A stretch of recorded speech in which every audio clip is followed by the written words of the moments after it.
Olá, queridos irmãos, amadas irmãs, a paz do Senhor Jesus esteja com todos vocês.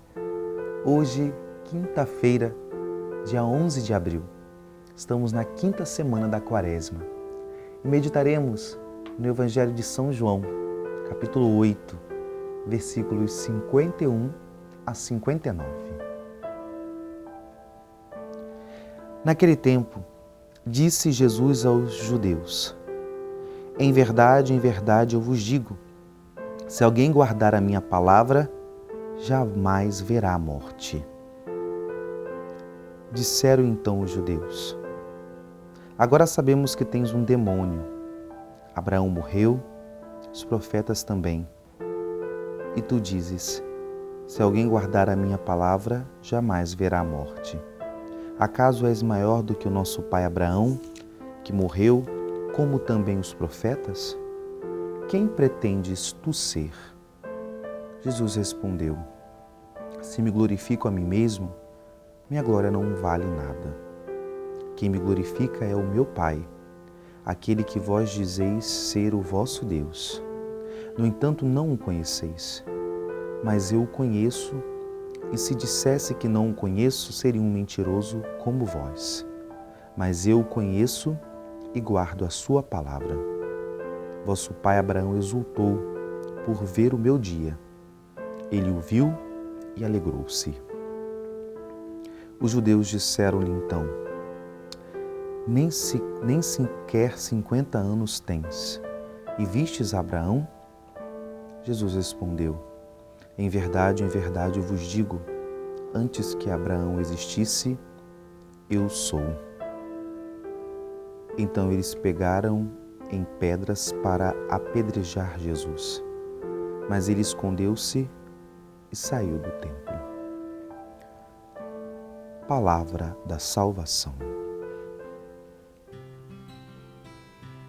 Queridos irmãos, amadas irmãs, nós temos no Evangelho de hoje essa palavra que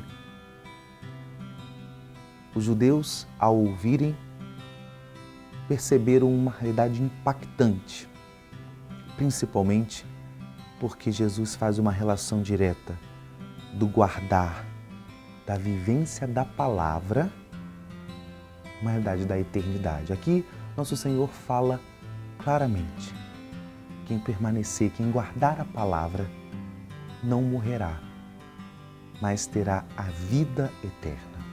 Porque, como nós lembramos daquela outra passagem, da qual sai dos lábios de São Pedro: a quem iremos, Senhor?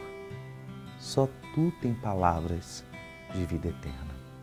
Queridos irmãos, amadas irmãs, nessa reta final do tempo quaresmal, de fato, o nosso coração tem que voltar a crer de modo firme, radical, que a palavra do Senhor é fidedigna, que a palavra do Senhor é aquela que nos dará vida eterna.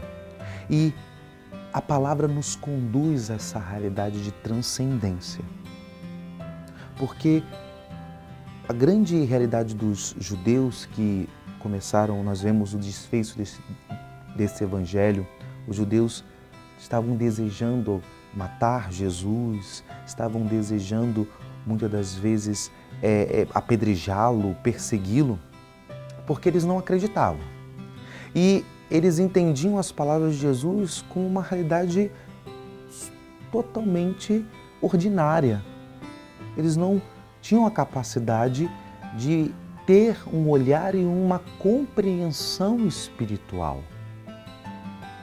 E, queridos, quando o nosso coração ele vive uma falta de fé, quando a nossa vida começa a se distanciar da radicalidade da palavra, quando a palavra deixa de nos alcançar e iluminar os nossos passos, como diz o próprio Salmo, de fato, nós vamos colocando a esperança somente naquilo que os olhos podem ver e não entendendo que o sentido último de vitalidade da nossa alma está para além dessa vida. Por que a palavra nos dá a vida eterna? Porque a palavra nos lança para a realidade verdadeira. A palavra nos leva à realidade do qual o nosso coração anseia. E quando nós falamos palavra, estamos falando de Sagrada Escritura, mas também estamos falando de Sagrada Tradição, estamos falando da Igreja, estamos falando de tudo aquilo que Deus revelou que é a sua palavra. Porque para nós cristãos católicos, a palavra de Deus é uma realidade dual. Sagrada Escritura, Sagrada Tradição, que é interpretada, ensinada e anunciada pelo magistério da Igreja. Então, amado irmão, querida irmã, nesse dia que o Senhor nos dá, nesse dia quaresmal, nós somos chamados a renovar no nosso coração a radicalidade na confiança da palavra, porque ela é que nos dá vida, é ela que vai nos consolar, ela que vai fortalecer as nossas fraquezas. A palavra que Deus nos dá na Sagrada Escritura, a palavra que Deus revela na tradição da Igreja, é ela que vai nos orientar em meio às realidades escuras e vai nos dar o caminho da vida. Que Deus nos abençoe hoje e nos dê a graça do nosso coração ser confirmado na palavra nesse tempo quaresmal. Em nome do Pai, do Filho e do Espírito Santo. Amém.